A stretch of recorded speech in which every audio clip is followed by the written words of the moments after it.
للأخوة اليوم اللي شرفوني في ساعة زمن. ياسر سلامة، سعدت بيك، أتمنى لك الموفقية وإن شاء الله الأيام القادمة يكون لك ما في بالك محقق. إن شاء الله. وأنا أحب أوجه من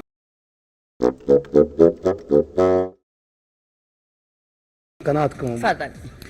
تحية لكل اللي يتابعنا واللي يشوفنا على هاي القناة، وإلك والأخويا كرار، وقلنا إن شاء الله هذا العمل إن شاء الله تكونون موفقين، ديوم موفق. واعذرونا مرضى لأن الجهد اي وإن شاء الله ديوم موفق إن شاء الله. بوجود الشاعر الشاب. حقيقة استمتعت. الشعر الشعبي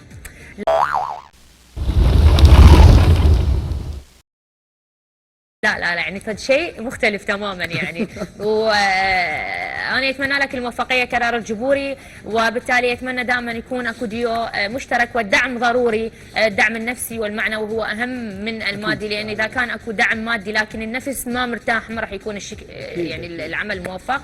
فاتمنى لكم موفقيه وجمعتكم مباركه، وان شاء الله ربي يجعلكم في خطواتكم السلامه.